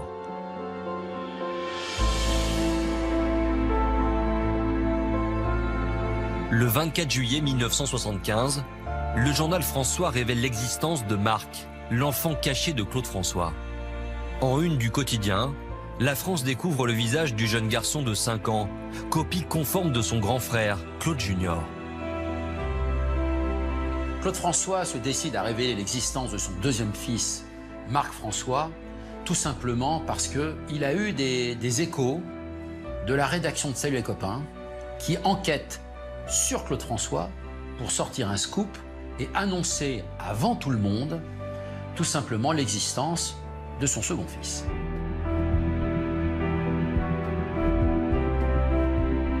Marc avait 5 ans, ça devenait difficile de le tenir à l'écart plus longtemps et de plus en plus de personnes étaient au courant, ça devenait oppressant cette histoire de petit Marc.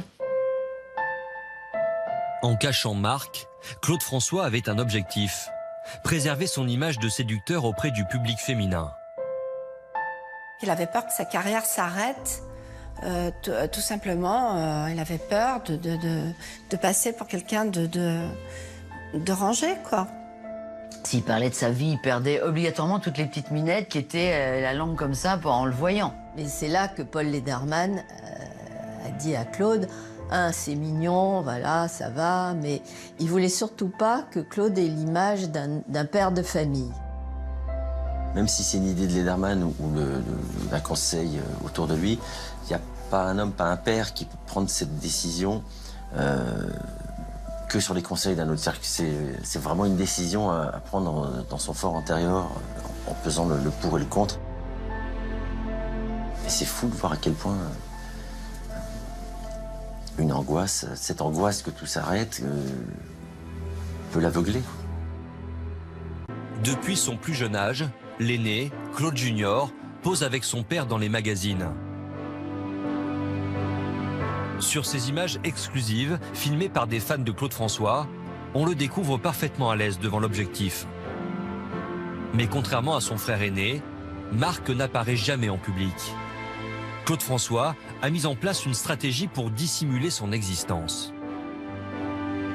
Au moulin, il nous interchange, c'est-à-dire que comme on a la même tête, voilà, de temps en temps, il me dit alors tu montes dans ta chambre, c'est ton frère, et puis il y a du monde. Il ne faut pas vous sortir tous les deux. On ne comprend pas quand on est gamin, mais on se plie aux règles.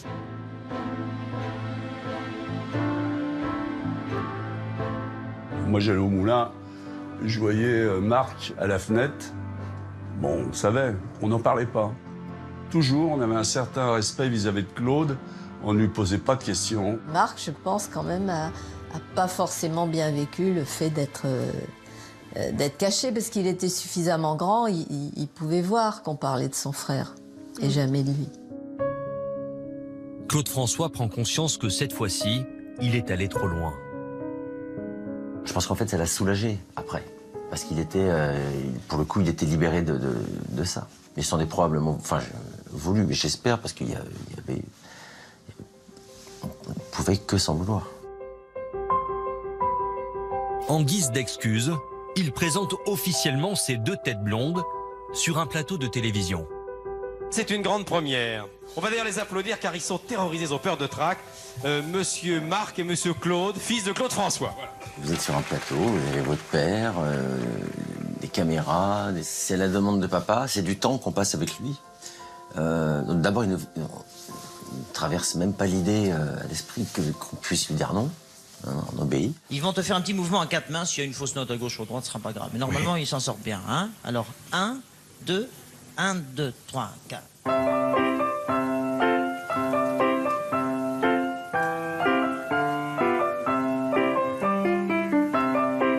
Même si on connaît par cœur le morceau, on est en super stress de faire une fausse note. Hein. C'était relativement simple, mais on était au taquet.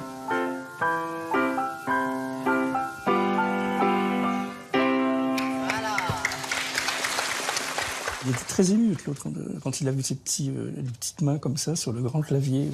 Là, on sent dans son regard qu'il se dit j'ai peut-être loupé des petites choses. Les craintes de la star sont aussitôt balayées par la réaction des fans, ravis de pouvoir admirer les 2 modèles réduits de leur idole. Père de famille comblé, Claude François semble avoir tourné la page de ses années noires. Mais un événement inattendu va réveiller la plus grande angoisse du chanteur. Le 5 septembre 1975, Claude François est à Londres pour un enregistrement. Il séjourne à l'hôtel Hilton, où il a ses habitudes. On l'a enregistré, mais nous on était partis avant, et lui comme d'habitude il traînait toujours. Vers 12h30, le chanteur et sa compagne Sofia Kukkonen s'apprêtent à quitter l'hôtel, lorsque soudain, une bombe explose dans le hall.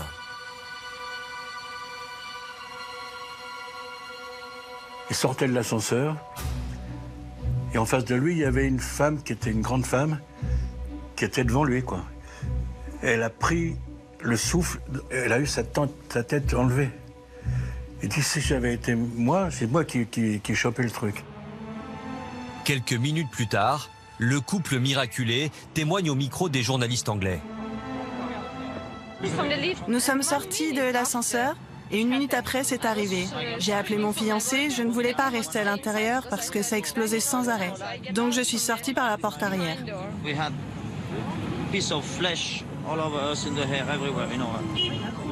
Avez-vous vu des gens blessés?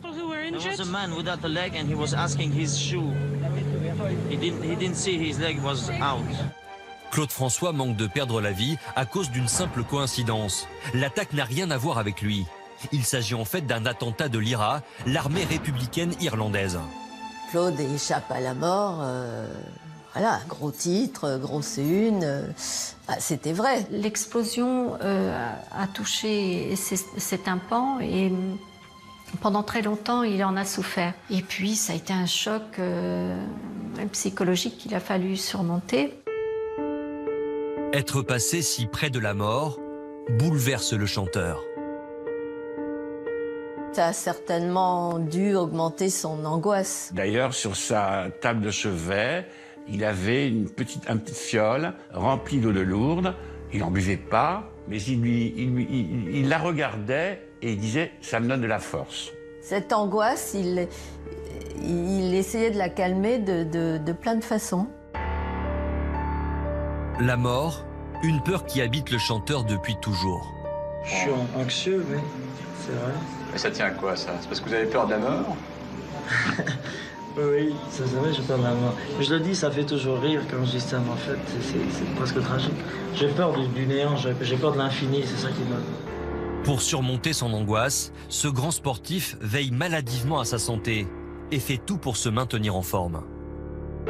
Il avait surtout très peur de la maladie et voilà, très à l'affût dès qu'il entendait parler d'un médicament. Chaque matin, il avalait 50 grammes de caviar. Pourquoi ?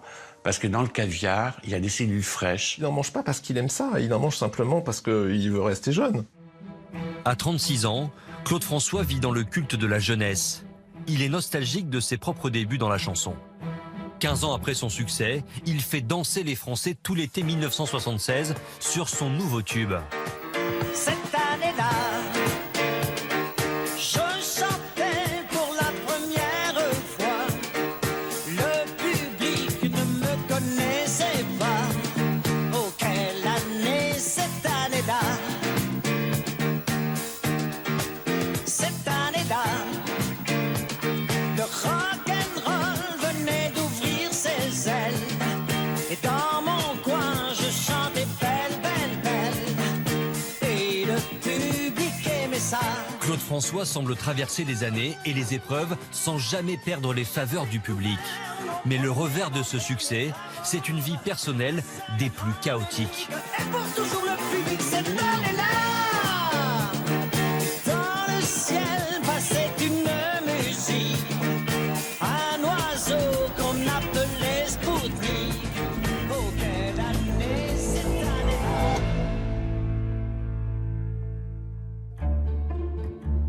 Depuis plus de 3 ans, sa relation tumultueuse avec Sofia Kukkonen l'épuise. Et les années passant, il aspire à trouver enfin la sérénité. Il décide alors de rompre avec la jeune Finlandaise. Il m'a dit voilà pourquoi j'ai quitté Sofia, je l'adorais, mais elle me bousillait ma carrière professionnelle. Et là, il m'a fait un geste avec sa main en me montrant Kathleen. Et il m'a dit voilà, je suis beaucoup mieux avec Kathleen. Les journées sont plus calmes. Kathleen Jones, avec laquelle la star affiche un bonheur sans faille. La jeune mannequin américaine se souvient de son coup de foudre pour le chanteur. Je ne savais pas qui était Claude François. Moi, j'étais juste une mannequin qui débarquait à Paris. Claude était un homme charmant, très beau. Il avait une personnalité hors du commun et beaucoup de charisme. Donc quand j'ai vu ce bel homme, il m'a tout de suite plu. Kathleen, c'était le repos du guerrier. Elle était sereine avec Claude, pas de rapport de force. Elle a apaisé, la vie était facile. Il ne connaissait pas cette vie. Le bonheur retrouvé du chanteur irradie dans ses nouvelles chansons.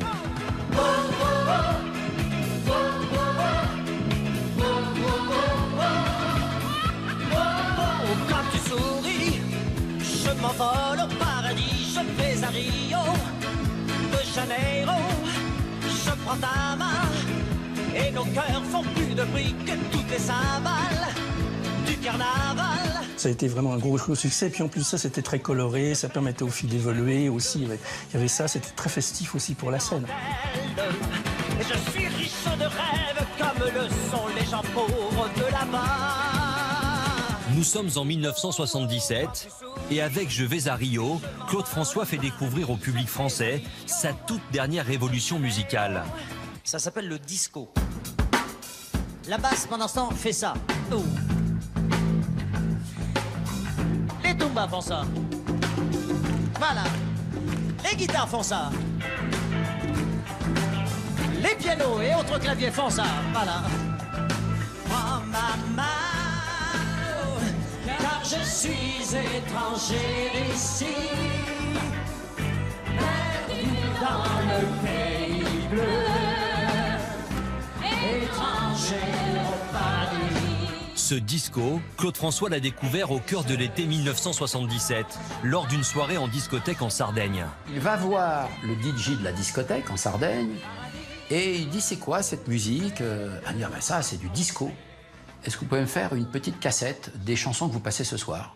Je suis en train de dormir, il m'a mis la machin, il dit c'est ça qu'il faut faire. C'était disco. Seulement ce nouveau rythme, Claude François ne l'imagine pas avec les textes qu'il a l'habitude d'interpréter. Il aspire à des paroles plus subtiles et fait tout pour convaincre Étienne Rodagil, le parolier de Julien Clerc. Étienne, il avait cette connotation un peu intellectuelle dans le milieu de la musique. une autre écriture que l'écriture populaire de, par exemple, Viens à la maison, il y a le printemps qui chante. Étienne, je lui avais demandé, j'en étais devenu très copain, je lui ai dit, ce serait bien que tu fasses des paroles pour Claude. Oh, il me dit, c'est pas mon truc. Mais si, je lui ai dit, mais si, tu devrais essayer. Finalement, j'ai organisé un rendez-vous entre Claude et Étienne. Claude dit à Étienne Rodagil, finalement, tu as raison, continue à écrire des chansons pour les petites filles en soquette de Neuilly, et puis moi, je continuerai à faire des chansons pour les pauvres. Et là, Étienne se sent vexé et lui dit immédiatement, eh ben, puisque c'est comme ça, je vais le faire. De cette collaboration naît un tube mythique, Magnolia Forever. Je ne sais plus comment faire.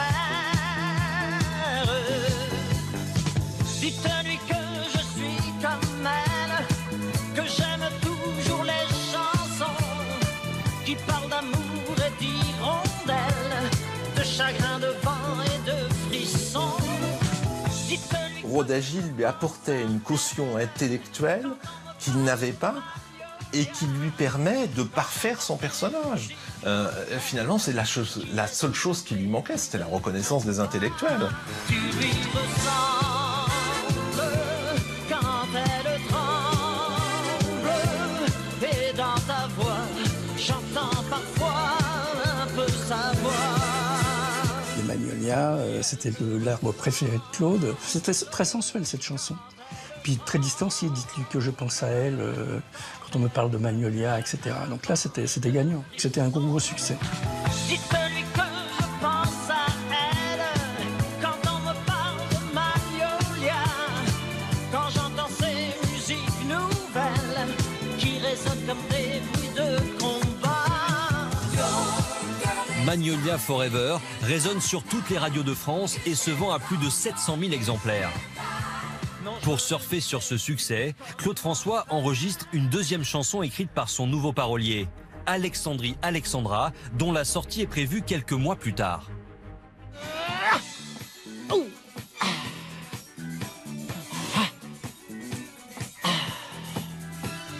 Voile sur le Nil, Alexandra, Alexandrie. Alexandrie, où tout commence et tout finit. Moi, j'ai plus d'appétit. Comme Barracuda. J'ai pas le texte de la fin. Je comprends pas ce que tu dis dans la chanson. Hein? Je comprends pas ce que tu dis dans la chanson. Ah, parce que je vais te dire, tu es mal placé. Et puis, pour te consoler, je vais te dire, c'est pas compliqué. Si tu n'as pas très bien compris ce qui est écrit, c'est que l'auteur de cette chanson, qui s'appelle Étienne Rodagil, est un auteur très spécial. Il écrit des textes très, très abstraits.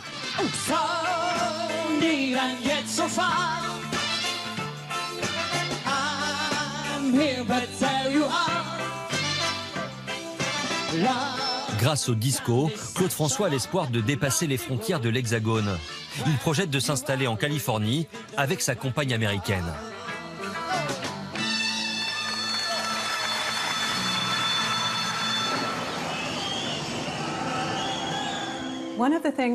Claude voulait chanter en anglais. Et son projet, son souhait pour le futur, c'était de chanter en Angleterre et aux États-Unis. Claude François est profondément ambitieux et à ce moment-là, il a tellement tout eu en France qu'il veut franchir un nouveau palier et qu'il veut aussi conquérir le public international. Le 10 mars 1978, Claude François touche son rêve du doigt. J'ai besoin qu'on m'aime, mais personne ne comprend ce que... Il est invité par la télévision britannique dans la paisible station de ski de Lézin, en Suisse, pour enregistrer l'émission de Noël de la BBC. Il interprète pour la première fois la version anglaise du Mal-aimé. Car aujourd'hui, I'm just a daydreamer. I'm walking in the rain, chasing after rainbows I may never find again. Life is much too beautiful to live it all alone. Oh, how much I need someone to call my very own. Il était très content de chanter en anglais. Il était très heureux dans sa vie, car l'un de ses plus grands rêves était en train de se réaliser. Pourtant, lors de ce séjour, le chanteur semble préoccupé.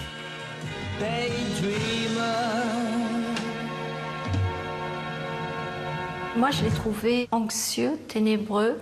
Il y a une gravité dans son regard qu'on n'a pas l'habitude de voir chez lui, comme si il y a quelque chose en lui qui sentait que des choses un peu maléfiques allaient se passer. Je me souviens qu'avec la maquilleuse, on avait du mal à lui donner un peu de lumière, un peu d'éclat. Et je sais qu'il a utilisé beaucoup d'anti-cernes.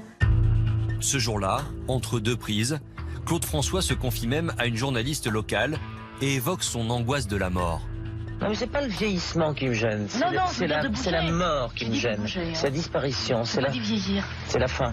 C'est dramatique de disparaître. Je préfère souffrir et vivre que mourir heureux.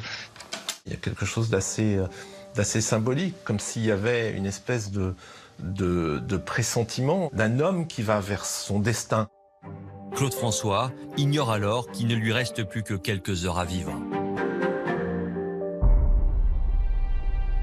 Ce samedi 11 mars 1978, Claude François se réveille au 46 boulevard Exelmans. Rentré de Suisse tard dans la nuit, il a profité d'une grasse matinée.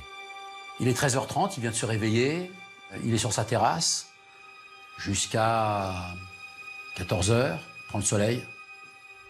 Il y a son attaché de presse qui lui dit « Claude, on est en retard, Car le chanteur a rendez-vous à 14h pour l'enregistrement d'une émission avec Michel Drucker au studio des Buttes Chaumont, où se trouvent déjà les Claudettes et son habilleuse. J'appelle Claude à l'appartement. Et là, Claude me dit qu'il est terriblement en retard, qu'il a pris son temps, il a pris le soleil sur la terrasse, qu'il fait beau, qu'il en profite. Et puis il me dit, il va leur dire que je suis en route et que je suis là. Je plonge dans mon bain et j'arrive. Il est alors 14h10 quand Claude François se dirige dans sa salle de bain, suivi par sa compagne. Il venait tout juste de prendre sa douche et il s'essuyait, mais il était encore un peu humide. Il se frottait avec sa serviette et on discutait tous les deux. Il a regardé au-dessus de lui et il a vu l'applique qui était penchée. Et comme d'habitude, il a voulu la redresser. À chaque fois qu'il se douche, machinalement, en s'essuyant, de deux doigts, il pousse légèrement de sa main l'applique pour la redresser d'1 centimètre.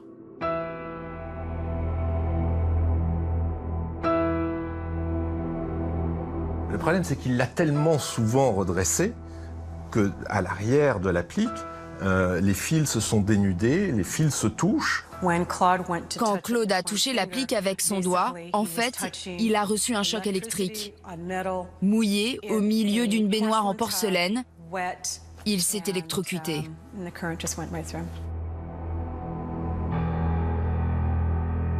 Et là, c'est le choc électrique. Et comme en plus, il est toujours dans l'eau, le choc électrique est une violence extrême.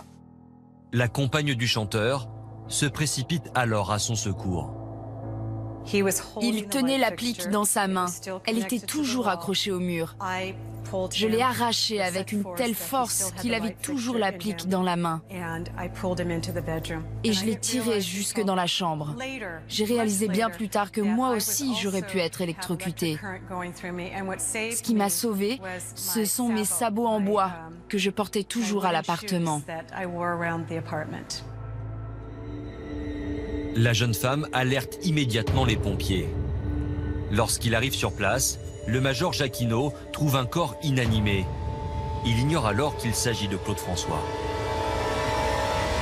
J'ai commencé à faire bouche à bouche. Et là, j'ai dit, mes hommes, on le tient, on l'a, j'ai un pouls. Et c'est quand je me suis mis un peu en retrait, j'ai vu les cheveux mouillés en arrière, comme ça, j'ai vu que c'était lui, quoi. C'est Claude François, les gars. Et donc, à ce moment-là, moi, je crois que Claude François est sauvé. Sincèrement, j'y croyais ferme. Pendant qu'il le réanimait, j'attendais dans le salon. Je n'avais pas le droit d'entrer dans la chambre. Je constate que Claude François commence à avoir du sang qui sort de la bouche. Le pouf fémoral n'existe plus et donc on n'a plus rien. On n'a plus de ventilation, on n'a plus rien. Ils sont sortis de la chambre et ils m'ont dit que c'était fini. Ils n'ont pas pu le réanimer et même s'ils avaient pu le faire, les dommages auraient été irrémédiables. Il est 14h45. Claude François est mort, fauché en pleine gloire à l'âge de 39 ans. Pendant ce temps, à l'autre bout de Paris, son équipe l'attend toujours au studio des Buttes-Chaumont. On attend encore. Et au bout d'un moment, j'entends du bruit dans le couloir. Alors je me dis, ça y est, il arrive. Et au lieu de voir Claude arriver, c'est une Claudette. Elle est en pleurs et elle crie ces mots horribles. Les filles, c'est terrible, c'est horrible, Claude est mort. Nous sommes tous frappés au Buttes-Chaumont d'une chose horrible, notre ami Claude François est mort. Le présentateur Guy Lux prend l'antenne quand il apprend la nouvelle. Il est rejoint par Michel Drucker, Sylvie Vartan et Pierre Perret qui attendaient la star sur le plateau voisin. Tu devais l'avoir dans l'émission là. Oui, on attendait Claude avec Sylvie, puisque Claude devait être dans notre émission demain. Et tout son état-major était déjà là et il avait fait téléphoner qu'il arrivait avec un peu de retard. Nous sommes un petit peu anéantis par tout ça. Je crois qu'on n'a pas bien réalisé encore. Bon, je vais vous dire que c'est pas la peine. Tout ce que nous ajouterions serait parfaitement inutile. Il nous manque quelque chose désormais. Il nous manquera encore très longtemps quelque chose sur nos plateaux. C'est un cyclone qui vous emporte, quoi. D'un seul coup, tout s'arrête. Tout s'arrête. On est sur la Côte d'Azur et on nous prévient qu'il y a eu un accident. Papa a eu un accident et il est à l'hôpital, c'est grave, il faut monter à Paris. Voilà. Et après, pendant 2 jours, on n'a pas de nouvelles, on sent que ça va pas du tout. Parce qu'en fait, ils ont juste du mal à nous l'annoncer. Madame, mademoiselle, monsieur, bonsoir. Claude François est donc mort cet après-midi à Paris. Celui qui symbolisait la joie de vivre, le dynamisme de la jeune chanson française est mort foudroyé dans sa salle de bain. La France entière est sous le choc. C'est fini, qu'est-ce que vous vous dites? Comment on peut pas y croire? Ça peut pas être vrai. Et en quelques heures, des milliers de fans inconsolables accourent devant le domicile du chanteur.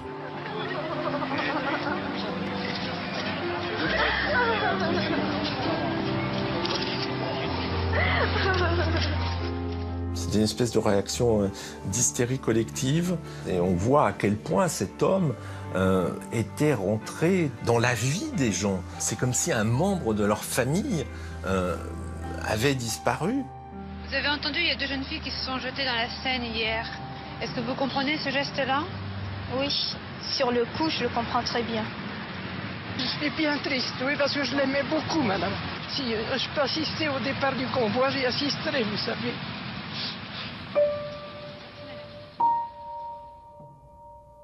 Les obsèques de Claude François sont célébrées le mercredi suivant à l'église d'Auteuil.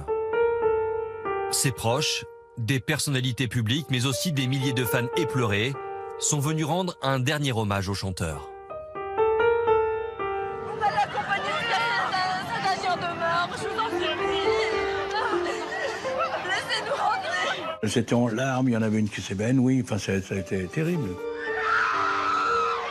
Oh, ça a été un événement national. C'était... J'ai le frisson encore en y pensant. Il y avait beaucoup de monde et c'est à ce moment-là que j'ai réalisé l'effet que Claude avait sur ses fans et sur les Français. C'était très touchant.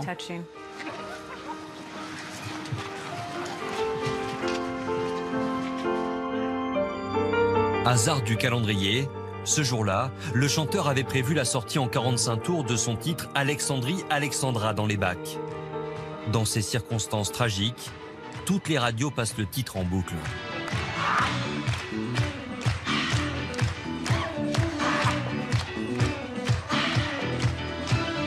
Voile sur les filles, barque sur le Nil. Je suis dans ta vie, je suis dans tes bras. La chanson reste numéro 1 des ventes pendant 3 mois, avec plus de 800 000 exemplaires vendus.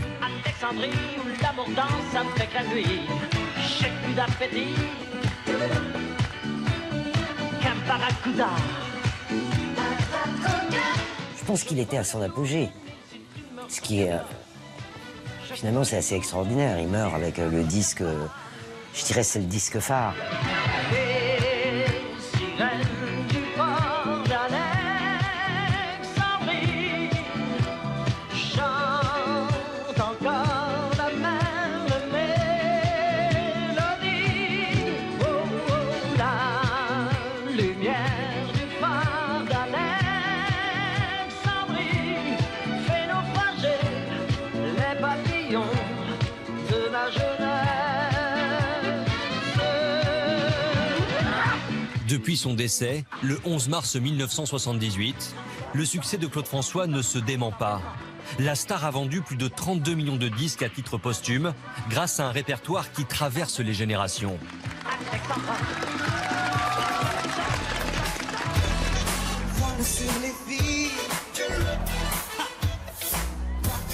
En 2016, Matt Pokora est le dernier chanteur en date à rendre hommage à Claude François. My Way, son album de reprise, s'écoule à plus de 500 000 exemplaires.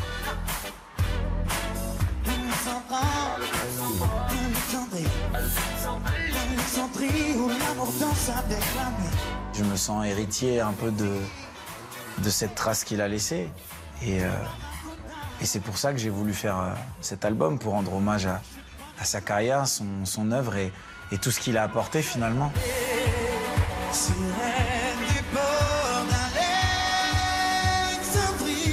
Et ce que j'adore au-delà de tout, c'est voir ces 3 générations lever les bras sur Alexandrie et Alexandra.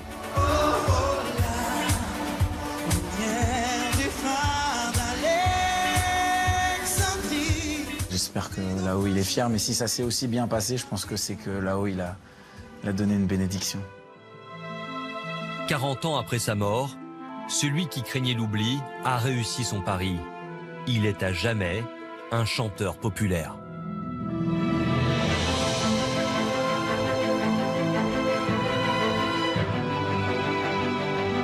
Il a réussi à être éternel et à ne pas vieillir.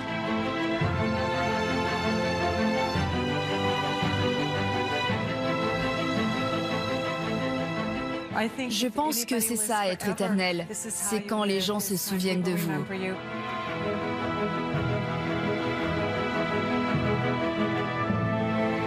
Il n'a pas franchement réussi sa vie de famille, mais il a au moins réussi à créer cette adhésion, cette fidélité avec le grand public, celui qu'il a toujours voulu avoir. C'est un phénomène plus qu'une carrière qui est extraordinaire.